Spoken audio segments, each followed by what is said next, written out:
علامہ برکاتی صاحب،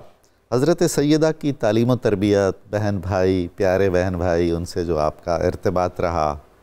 شادی، گھریلو زندگی اور اولاد، باختصار آپ یہ بہت سارے نکات میں نے عرض کر دیا، فرمائیے۔ بسم اللہ الرحمن الرحیم۔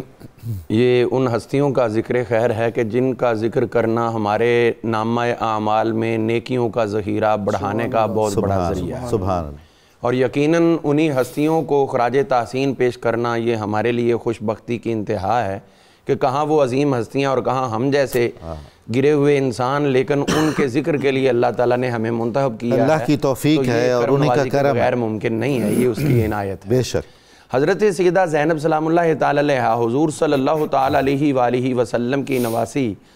ان کو تو حضور صلی اللہ تعالیٰ علیہ وآلہ وسلم کی جناب سے بھی خصوصی محبت حاصل رہی، اور وہ اس طرح رہی کہ آپ چہرہ مبارکہ کی طرف اگر دیکھیں، ان کے ہم اپنی کتابوں میں اوصاف اور انداز دیکھیں تو ہمیں یہ نظر آتا ہے کہ حضرت سیدہ زینب سلام اللہ تعالیٰ علیہا اپنی نانی جان حضرت خدیجہ الکبریٰ رضی اللہ تعالیٰ عنہا کی شبیہہ تھیں۔ اچھا، لقب کبریٰ میں بھی شاید یہی رعایت ہو؟ یہی رعایت ہے، تو اس کے اندر شباہت آپ کا حلیہ جو ہے وہ حضرت ام المومنین سے ملتا تھا۔ تو اسی طرح ہم دیکھتے ہیں کہ جہاں آپ کے ارد گرد ایک مضبوط حصار ہے عفت معابی کا، شرم و حیا کا، تو اس کا پہلا درس جو ہے آپ کو اپنی والدہ محترمہ کی طرف سے ودیت ہوا کہ جن کی شرم و حیا کے لیے امام طبرانی جیسے محدثین بھی اس روایت کو لائے، امام حیثمی جیسے بھی، کہ جب قیامت کا دن ہوگا تو اس وقت آواز دی جائے گی، یا اہل الجمع غضوا ابصارکم فإن فاطمہ بنت رسول اللہ صلی اللہ تعالی علیہ وسلم تمر وعلیہا ریطتان اخضران، کہ حضرت سیدہ فاطمہ الزہرا کی یہ شان ہے کہ قیامت کو جب آپ نے آنا ہوگا اس وقت پہلے ندا دے دی جائے گی کہ اے کائنات، یا اہل الجمع، کمال ہے، اے جتنے بھی انسان موجود ہو سب کے سب اپنی نگاہیں جھکا لو، چونکہ مصطفیٰ کریم علیہ السلام کی پیاری شہزادی تشریف لا رہی ہے۔ اس مجمع میں آدم علیہ السلام سے لے کر آخری انسان تک سب موجود ہوں گے۔ یا اہل الجمع، کمال ہو امام گئی، طبرانی بیان کر رہے ہیں، کمال ہے، یہ جملہ ہوگا کہ پوری کائنات کے انسانوں اپنی نگاہیں جھکا لو۔ تو یہ شرم و حیا کا اتنا بڑا معیار ہے جو دنیا تو دنیا آخرت میں بھی قائم ہے۔ تو جو ان کے اس وقت گود میں آ کر پلنے والی شخصیت تھی، تو یہ سارے کا سارا پرتو ان کے اندر کیوں نہیں نظر آئے گا۔ تو یہ سیدہ زینب سلام اللہ تعالی علیہا ایک طرف تو ہمیں شرم و حیا کے اس اعلیٰ مرتبے پر فائز نظر آتی ہیں جس کی تربیت خود سیدہ نساء العالمین فرما چکی۔ دوسرے نمبر پر ہم دیکھتے ہیں کہ جو لڑکیاں ہوتی ہیں گھروں کی، عام طور پر مردوں کے لیے جو لڑکے، ان کے لیے کوئی مرد عام طور پر آئیڈیل بنتے ہیں، اور لڑکیوں کے لیے کوئی نہ کوئی لڑکی آئیڈیل بنتی ہے اور اس کو وہ کاپی کرنے کی کوشش کرتی ہیں۔ لیکن ادھر کسی کو آئیڈیل بنانے کی انہیں ضرورت نہیں، ایک تو خون کے اندر قوت حیدر کرار موجود تھی، اور دوسری طرف اگر ہم گھریلو خواتین کی طرف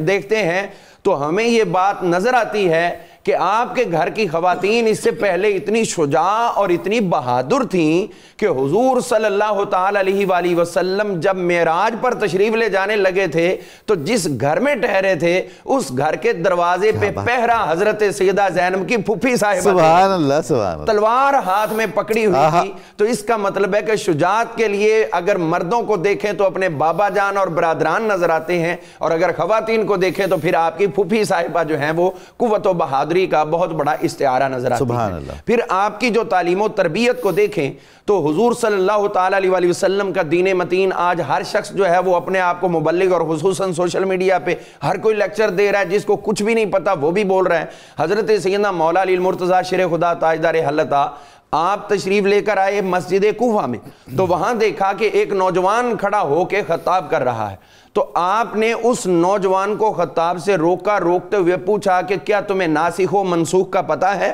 قرآن مجید فرقان حمید کے اندر کون سی آیات ناسخ ہے اور کون سی منسوخ ہیں؟ تو اس نے کہا جی مجھے تو نہیں پتا۔ فرمایا چلو نیچے اترو، اگر تمہیں یہ نہیں پتا تو پھر تجھے بیان کرنے کا بھی کوئی حق حاصل نہیں ہے۔ اس کا مطلب یہ ہوا کہ نگاہ مرتضوی میں معیار یہ ہے کہ جو قرآن پاک کے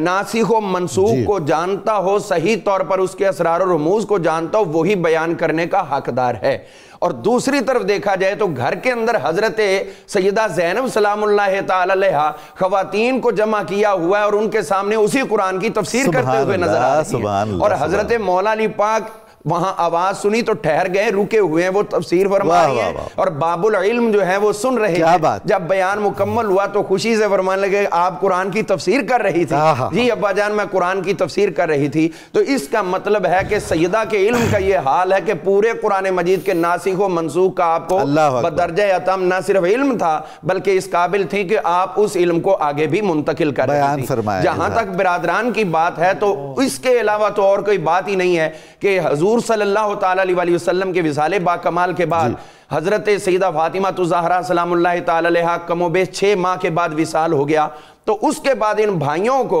جو ایک لمس کی ضرورت تھی، ایک شفقت کی ضرورت تھی، تو وہ دیکھتے ہیں ہم کہ وہ حضرت سیدہ زینب کی صورت میں ان کو ہماتن میسر رہا، اور ابتدا سے لے کر انتہا تک۔ اور یہی وجہ ہے کہ حضرت مولا علی پاک رضی اللہ جب آپ کا عقد نکاح کیا تو ساتھ میں یہ بات کہی تھی حضرت عبداللہ بن جعفر سے کہ عبداللہ بن جعفر یہ میری بیٹی، اس کو اپنے بھائیوں سے بہت پیار تھا۔ سبحان اللہ۔ اب ایک بھائی ان کے یہ موجود ہیں امام حسین پاک رضی اللہ تعالیٰ عنہ،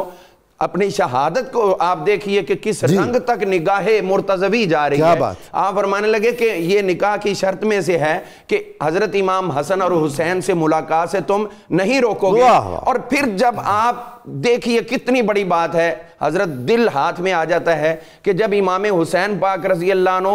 آپ مکہ مکرمہ سے روانہ ہو رہے ہیں کوفہ کی طرف، تو اس وقت آپ نے اپنے بیٹوں کو بھی چھوڑا، اپنے خامد کو بھی چھوڑا، بھائی کو چھوڑنا گوارا نہیں کیا، اس لیے کہ یہ بھائی دنیا کے اندر وہ واحد اور بے مثال تھا کہ جس کی للکار کربلا میں بھی گونجی تھی، بتاؤ میرے جیسا دنیا میں کوئی ہے؟ تو یہ حضرت سیدہ زینب کا برادران اور گھر والوں کے ساتھ اور علمی کیفیات میں آپ کا مرتبہ